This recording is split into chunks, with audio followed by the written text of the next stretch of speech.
Good morning students. आज हम लोग एक नए लेसन की शुरुआत करने जा रहे हैं जिसका नाम है ऋण पत्र या डिबेंचर इंग्लिश में कहते हैं, जिसमें हम लोगों ने ऋण पत्र क्या होता है, कितने प्रकार का होता है, अंश और ऋण पत्र में क्या अंतर है, इन सब चीज़ों का PDF आपको भेज दिया है, पढ़ लिया होगा। तो आज हम उस पर आते हैं। उसी में एक टॉपिक है ऋण पत्रों का निर्गमन कैसे होता है, इशू ऑफ डिबेंचर। तो पिछला टॉपिक जो हम लोगों ने पढ़ा अंशों का निर्गमन, इशू ऑफ शेयर्स पढ़ चुके हैं। उसी से मिलता जुलता ये आपका टॉपिक है, काफ़ी कुछ उससे मिलता है। जहाँ पर अंशों का निर्गमन हुआ उसी तरह ऋण पत्रों का निर्गमन भी कंपनी करती है। आपने पढ़ा था कि अंशों का निर्गमन आपने पढ़ा कंपनी 3 प्रकार से करती थी, सम मूल्य पर, एट पार, प्रीमियम पर, एट प्रीमियम और डिस्काउंट कटौती पर।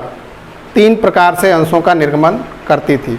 सेम उसी तरह ठीक कंपनी ऋण पत्रों का निर्गमन भी निम्न 3 प्रकार से करती है, सम मूल्य पर, एट पार, प्रीमियम पर, डिबेंचर इशूड एट प्रीमियम और कटौती पर, डिबेंचर इशूड एट डिस्काउंट, जिसमें हम तीनों के बारे में पढ़ेंगे एक एक करके।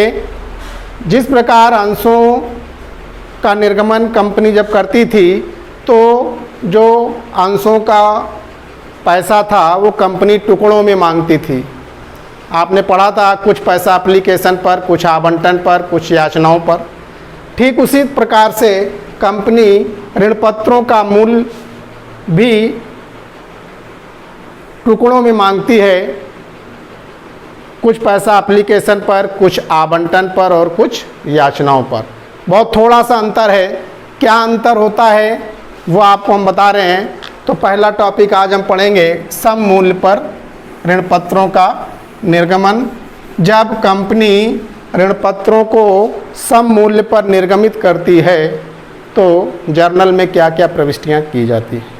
तो आइए देखते हैं सम मूल्य पर निर्गमन करने पर क्या जर्नल प्रविष्टि होती है। तो पहली जर्नल प्रविष्टि, जैसे वहाँ पे आपने पढ़ा था शेयर में अंशों पर आवेदन राशि प्राप्त होने पर, ठीक उसी प्रकार यहाँ भी ऋण पत्रों की आवेदन राशि प्राप्त होने पर, ऋण पत्रों की आवेदन राशि प्राप्त होने पर, वहाँ आपने पढ़ा था एंट्री होती थी share bank account DR to share application account.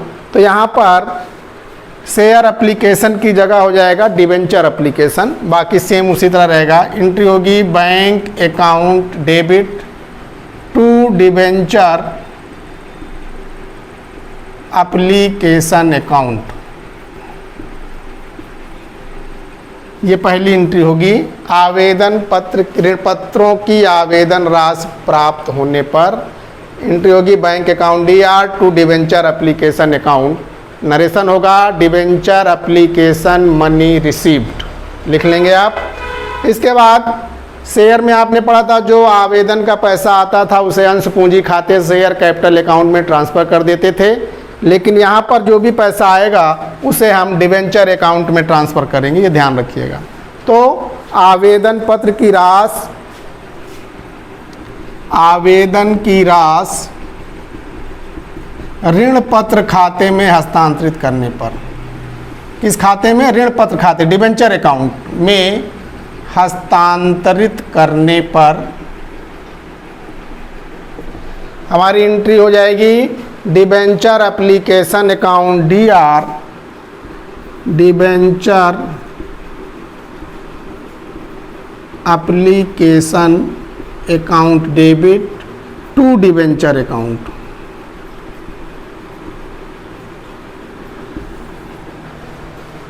ये एंट्री होगी आवेदन की राशि ऋण पत्र खाते में हस्तांतरित करने पर debenture application account DR to debenture account. Narration होगा debenture application money transfer to debenture account. इसके बाद एक चीज़ आपने देखा था, जब आवेदन ज़्यादा आ जाते थे तो कंपनी उनका पैसा वापस कर देती थी, उन आवेदनों को रद्द करके उनका पैसा वापस करती थी। ठीक उसी तरह यहाँ भी जब कभी आवेदन ज़्यादा आ जाते हैं तो कंपनी उनकी धनराशि को लौटा देती है।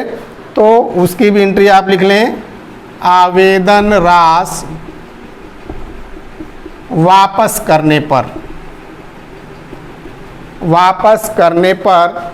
ठीक इसी का ये है प्राप्त करने की, वापस करने की एंट्री, इसी की उल्टी एंट्री हो जाएगी। तो एंट्री होगी आपकी debenture application account debit to bank account हो जाएगा। ये एंट्री कब करेंगे? जब आवेदन की राशि ज़्यादा आ जाएगी तब हम अतिरिक्त राशि को वापस कर देते हैं। इसका नरेशन होगा, excess debenture application money returned, वापस कर दी। फिर एक स्थिति आपने और पढ़ी थी अंश वाले चैप्टर में कि जब ज़्यादा पैसे आ जाते हैं तो एक तो वापस कर देती है कंपनी, दूसरी स्थिति आपने पढ़ा था कि वापस नहीं करती तो उसका अलॉटमेंट में समायोजन कर देती। तो यहाँ भी लिख लें, आवेदन पर प्राप्त अतिरिक्त धनराशि आवंटन में समायोजित करने पर, समायोजित करने पर क्या एंट्री होगी? Debenture application, debenture application account debit to debenture allotment account. Application की 4 स्थितियां हो सकती हैं। चौथा आपने पढ़ा कि जब अतिरिक्त राशि वापस ना करके आवंटन में समायोजित करते हैं तो एंट्री लिखते हैं debenture application account DR to debenture allotment account. इसका नरेशन होगा, excess money adjusted in allotment. तो ये तो हमारा एप्लीकेशन का काम हुआ। और जब एप्लीकेशन का काम ख़त्म होता है तो फिर कंपनी आवंटन मांगती है। आपने शेयर में पढ़ा था आवंटन राशि देय होने पर, यहाँ भी देखें 5वीं एंट्री, आवंटन राशि देय होने पर जब ड्यू की जाती है आवंटन तो क्या एंट्री होती है? एंट्री होती है debenture allotment account debit, debenture allotment account debit to debenture account. इसका नरेशन होगा अलॉटमेंट मनी ड्यू। इसके बाद नंबर 6, आवंटन राशि प्राप्त होने पर, आवंटन राशि प्राप्त होने पर, आवंटन राशि प्राप्त होने पर क्या एंट्री होगी? Bank account debit to debenture allotment account. ये एंट्री होगी आवंटन राशि प्राप्त होने पर। इसका नरेशन होगा अलॉटमेंट मनी रिसीव्ड। इसके बाद आप जानते हैं कि याचनाएं की जाती हैं, प्रथम याचना, द्वितीय याचना, अंतिम याचना। तो उसको हम एक ही एंट्री में कर दे रहे हैं। नंबर 7, याचना राशि देय होने पर, याचना राशि देय होने पर कॉल मनी जब ड्यू की जाती है तो क्या एंट्री होती है? लिखें, डिबेंचर फर्स्ट ऑब्लिक सेकंड कर दे रहे हैं, चाहे फर्स्ट हो, चाहे सेकंड हो, चाहे थर्ड हो। First oblique second call account debit to debenture account. ये एंट्री होती है याचना राशि देय होने की, debenture first oblique second call account debit to debenture account. इसके बाद याचना राशि प्राप्त होने पर 8वीं एंट्री याचना राशि प्राप्त होने पर क्या एंट्री होगी? Bank account debit to debenture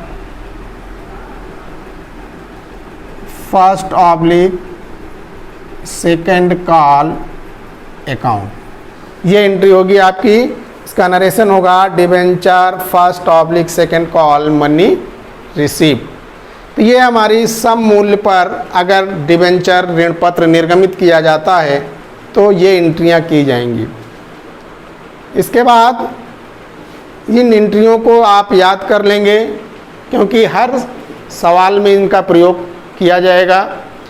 इसके बाद आता है अंशों का प्रीमियम पर निर्गमन कैसे होगा, फिर अंशों का बट्टे पर निर्गमन कैसे किया जाएगा। तो पहले तो आप इन एंट्रियों को याद कर लें। इसके बाद सम मूल्य का एक आंकिक प्रश्न हम लोग हल करेंगे और देखेंगे कि वहाँ पर इन एंट्रियों का प्रयोग किस प्रकार किया जा रहा है। तो अगले वीडियो में तब तक आप इसको याद कर लेंगे। अगला वीडियो जो हमारा आएगा उसमें हम ऋण पत्रों का सम मूल्य पर निर्गमन का एक आंकिक प्रश्न सॉल्व करेंगे। तो आप इन एंट्रियों को याद कर लेंगे। अगले वीडियो में एक आंकिक प्रश्न के साथ आपके सामने फिर आएंगे। तब तक के लिए थैंक यू।